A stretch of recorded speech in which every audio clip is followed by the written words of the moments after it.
Smoke should vanish in minutes. In Colombia, it built an empire. Before Pablo Escobar, before the cocaine wars, before Medellín symbolized narco power, the Caribbean coast already knew how to turn smoke into wealth, wealth into prestige, and prestige into fear. Hidden beaches, banana ships, mule trails, police raids, and one buried truth. Colombia did not inherit this trade from others, it already knew the plant. So, who built Colombia's first modern narco export empire, and why did cocaine erase it from memory? I'm Arturo, and this is Latin Lore, from Latin America's history to mysteries and true crime to local legends whispering Latin intrigue. Hit subscribe, fresh revelations drop every week, ready for your next campfire debate. Before the speedboats, before the airstrips, before cocaine turned Colombia into a global symbol, there was a cigarette. Thin, cheap, rolled for the night shift, passed in a Barranquilla brothel or sold beside a cane drink stand while the port sweated in the dark. Even then, police were already hunting it, and judges were already sentencing over it. This sets up the question that matters. Did Colombia's first modern narco export empire begin not with white powder, but with a burning paper tube? Most people answer too fast. They say Pablo Escobar, as if history is that tidy. Others blame North American hippies, the Peace Corps, rock music, or a Cold War plot to dull rebellious youth in Latin America. It's a dramatic story, and drama survives because it flatters. But the records are less forgiving. They show Colombia already knew this plant before the world called it Santa Marta Gold. It already knew the smoke, the stigma, the arrests, and the hidden money. This story begins not with Colombia, nor even with the Americas, but with an old plant from Asia that traveled for centuries as fiber, oil, medicine, and intoxicant. By the time cannabis crossed the Atlantic, it was already ancient. In the United States, hemp and cannabis remedies were familiar long before marijuana smoking became a national panic. However, in the early 20th century, the smoke grew more visible among people polite society already distrusted: Mexican migrants, jazz musicians, sailors, laborers, and bohemians. Then fear found its perfect target. In the 1930s, Harry Anslinger led the federal crusade against marijuana. He helped turn an old plant into a national villain. In August of 1937, the Marijuana Tax Act burdened and criminalized the trade. Ordinary use became perilous. The language around the plant was never innocent. Marijuana was sold as madness, racial danger, violence, and moral collapse. That panic would not stay inside the United States. It traveled south, wrapped in law, medicine, and diplomacy, and the old habit of empires to export fear along with commerce. Colombia, however, was not blank ground waiting for foreign temptation. The records whisper earlier. Authorities already had notice of cannabis cultivation in 1925. In the Caribbean ports, the plant circulated among sailors, dock workers, prostitutes, and others living close to salt, night, and informal trade. This was not yet the giant export business of later years. It was smaller, rougher, and more stigmatized. That detail matters. Before the bonanza, there was already a habit. Before the dollar flood, there was already a market. Before the empire, there was the cigarette. When Colombian officials finally turned hard against marijuana, they borrowed much of the same language already echoing from the north. In September of 1939, the government banned cultivation, ordered existing plantings destroyed, and treated violators like traffickers and more feared narcotics. Around the same time, official health publications repeated the idea of marijuana as a weed that drove people mad. With this, one of the first great twists in the story emerges. While the United States' demand would later help expand the business, it is crucial to recognize that the United States' prohibition had already helped shape the fear surrounding it. Still, the ban did not make the plant disappear. In Barranquilla, marijuana cigarettes kept turning up in brothels, cheap taverns, and food stalls. They appeared in the half-lit corners where a port city tells the truth about itself. One official report admitted the cigarettes were sold in brothels, fried food stalls, and cheap cane drink shops, the kind of places moralists speak of as if poverty itself were a vice. Authorities projected warning films in town after town. They congratulated themselves and called the campaign a success. The street answered with more smoke. The files became stranger when you slowed down enough to read them as scenes rather than statistics. In one case, police found only a few cigarettes. In another case, they found a man and a woman with 1.5 kilos of marijuana. She slipped away. He served nearly 6 months in jail. That detail feels small until you understand the pattern. Long before cartel mythology, Colombia's first drug war was already rehearsing itself. Cheap rooms, improvised stashes, flight, capture, and unequal punishment marked early enforcement.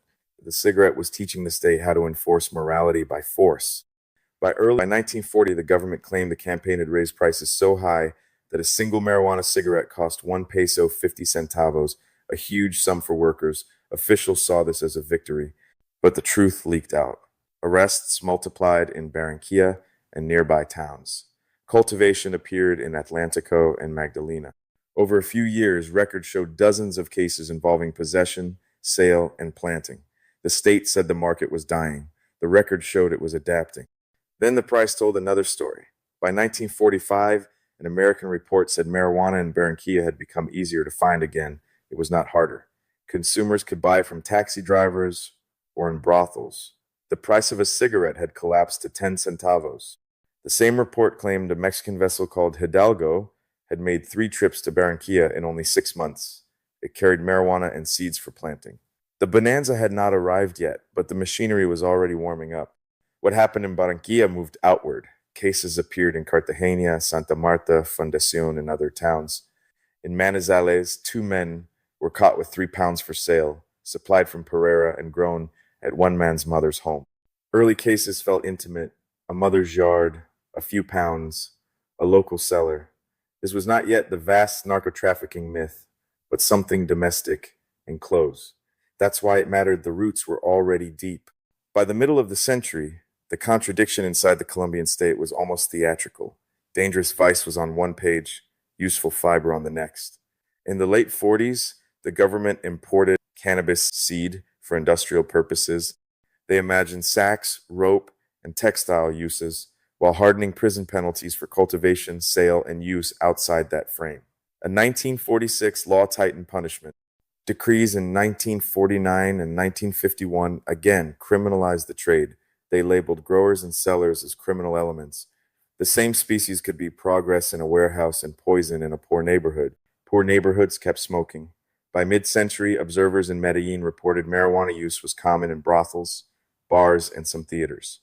A national magazine remarked that despite every legal restriction, small smoking circles still gathered in private houses, on nighttime walks, and in little clusters that survived precisely because they were ordinary enough to disappear into the city. That is what prohibition often misses. It can criminalize a practice faster than it can erase the appetite. It can harden language before it weakens habit. By the early 1950s, the story had already begun leaning outward. A confidential Colombian report placed Santa Marta at the center of shipments going to Florida on banana vessels. It even pointed to one figure known only as Elte, said to cultivate near Santa Marta, supply local brothels, and export the drug north. Years later, Colombian sailors were reported carrying marijuana toward New Orleans aboard the Ciudad de Bogotá, and some cargo was even suspected of reaching Argentina. Thus, the export era did not explode from nothing. It had a maritime prelude. By 1960, Colombian delegates at an Interpol meeting were already saying the illicit marijuana trade was extensive and that police had confiscated large quantities. A year later, a Colombian report prepared for an Inter-American drug control meeting widened the map even further. Marijuana was being cultivated in Valle del Cauca, Caldas, Antioquia, Huila, Magdalena, Cauca, Tolima, and Cundinamarca. In Bogotá, officials said traffickers and users moved through tolerance zones, cheap cafes, and low hotels near the market. This shows the trade was no longer just coastal smoke.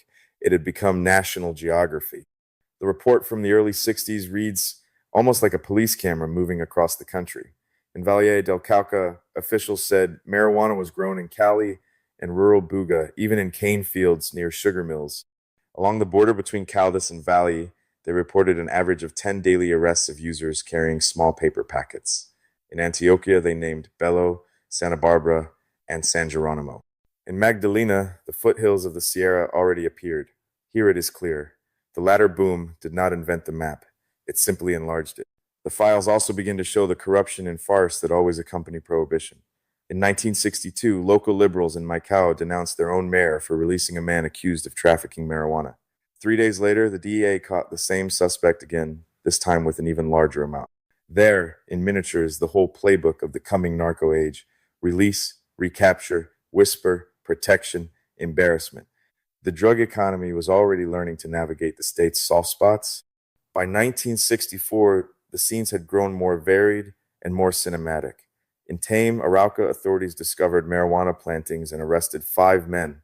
In Bogota, police reports logged multiple marijuana arrests over consecutive months. In Rio Sucio, a local newspaper demanded sweeps against marijuana suspects and other supposed troublemakers, insisting nightlife itself was under siege. Even when those accusations were exaggerated, they tell us something real. Marijuana had become visible enough to serve as a public explanation for fear, disorder, and decline. The plant was now a scapegoat sturdy enough to carry a region's anxieties. No department reveals that anxiety more sharply than Caldas. The late 50s and early 60s were already violent there. In the first half of 1959 alone, hundreds of murders were recorded in the department. Authorities, landowners, and political voices argued over the causes: banditry, public disorder, communist agitation, and the aftershocks of civil violence. Into that fire, marijuana was inserted as both cause and symbol. By 1961, the governor launched a campaign against the plant, offering rewards of up to 500 pesos for anyone who denounced a crop. The hunt had become public theater. And the arrests came. Over one stretch of 17 months, official tallies in Caldas counted 108 people captured in marijuana cases across 26 municipalities. Most were arrested for trafficking, some for cultivation, and a few for possession alone.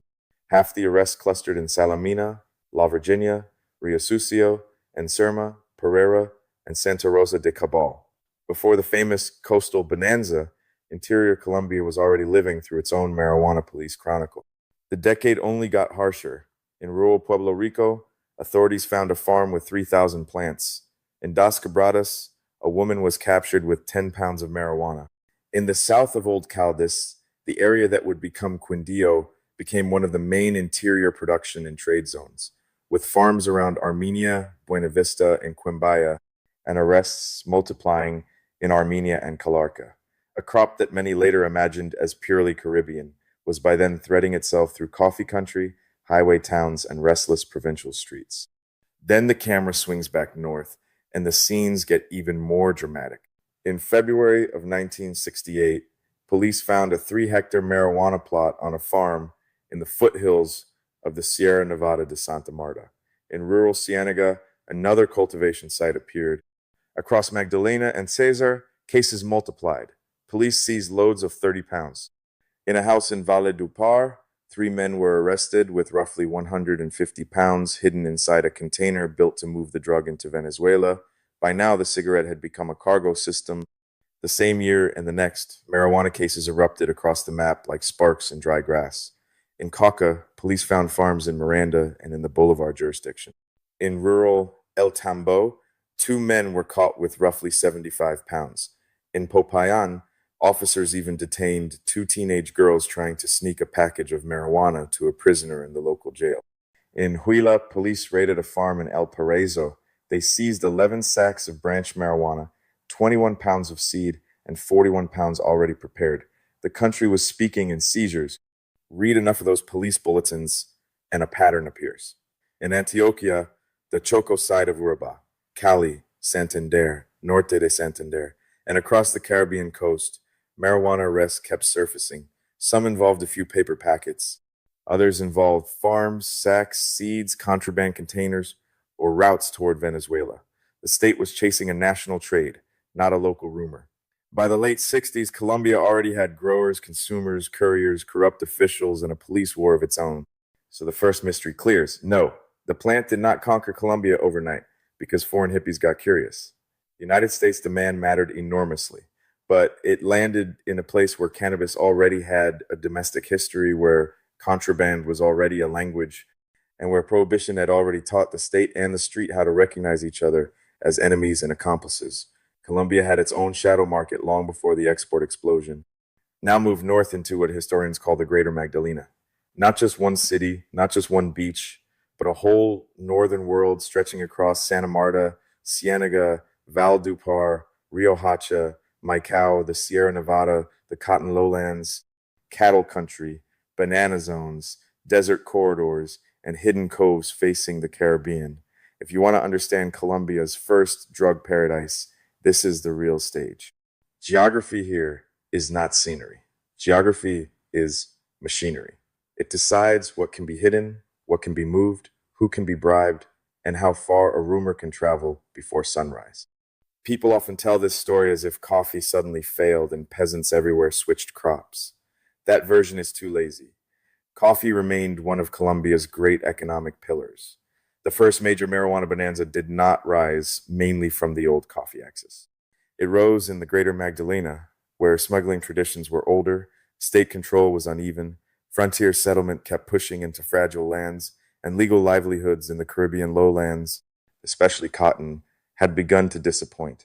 If there was a crop crisis feeding the first boom, cotton matters more than the coffee legend. That said, coffee still matters to the story, just not in the lazy way. The boom was not a national coffee collapse wearing a new name, but in some mountain zones, growers did replace coffee and food crops once marijuana prices surged.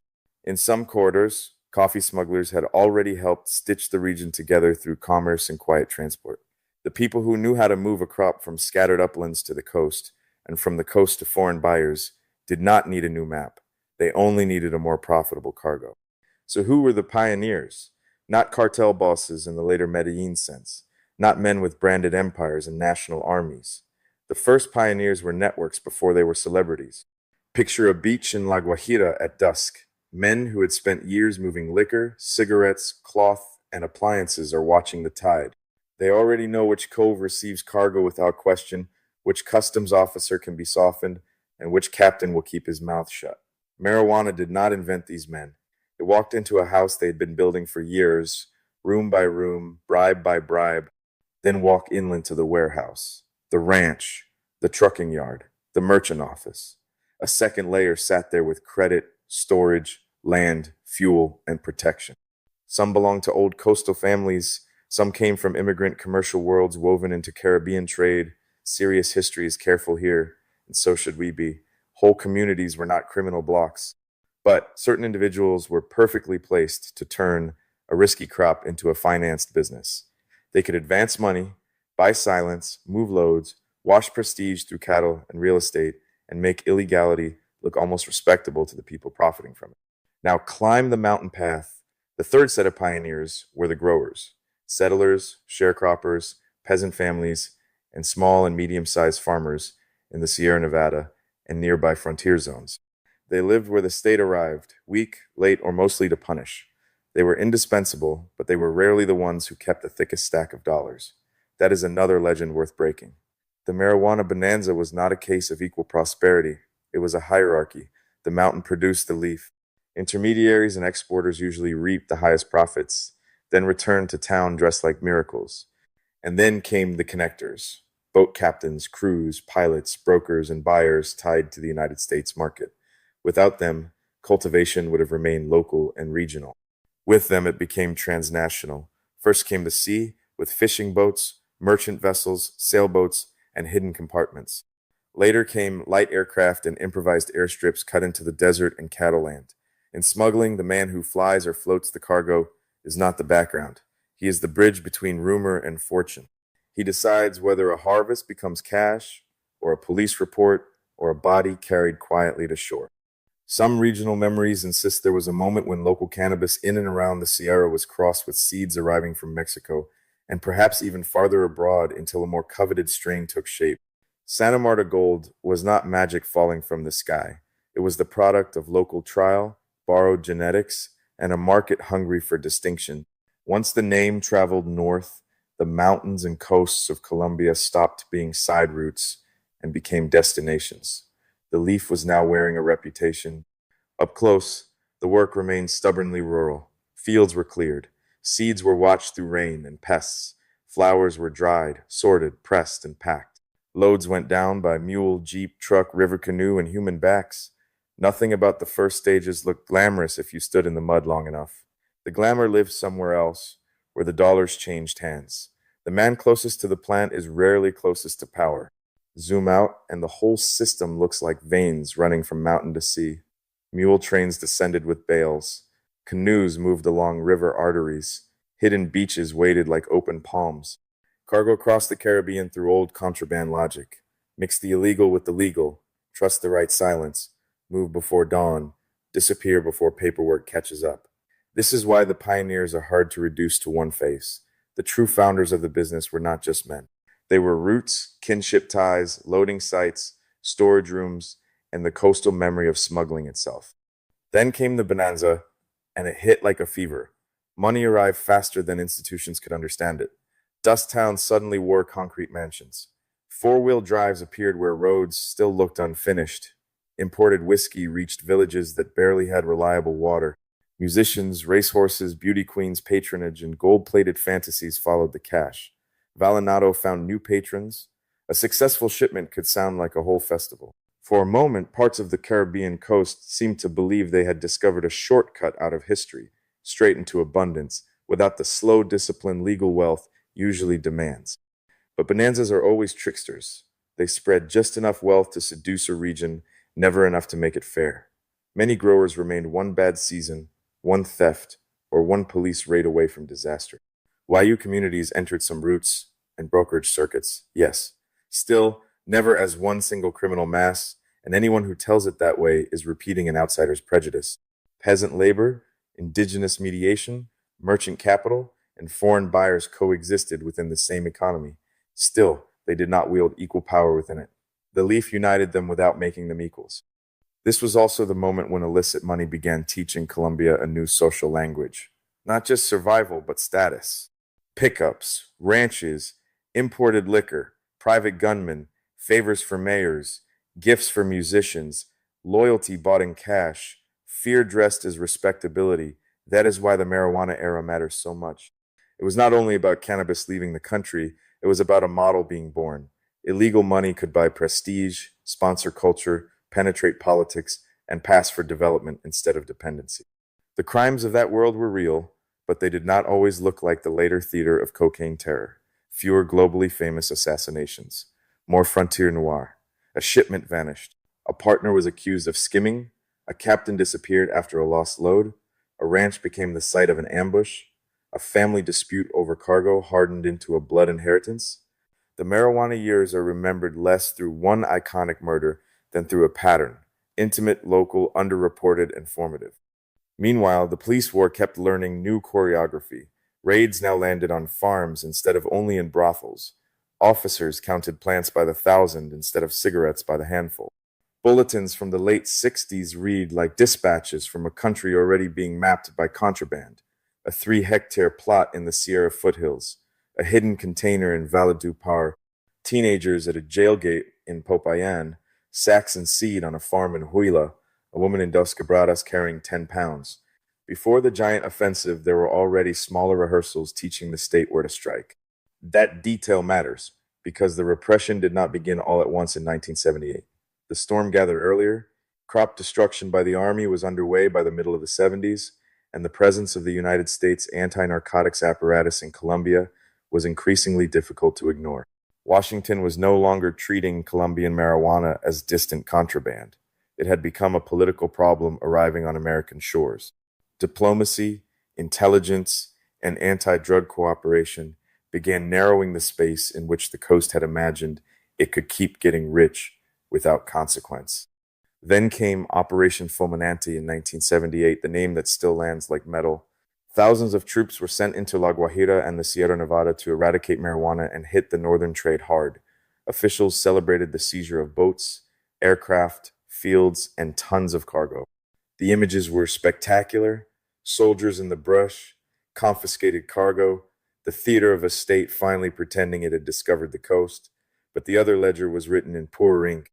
Families lost income, communities absorbed raids and fear, peasants remained the easiest targets. And that is another old truth. Drug wars are loudest where people are weakest. It is easier to burn a field than to unwind a network of financiers, brokers, politicians, and protectors. It is easier to arrest a grower than to name the families laundering money through land, transport, and cattle.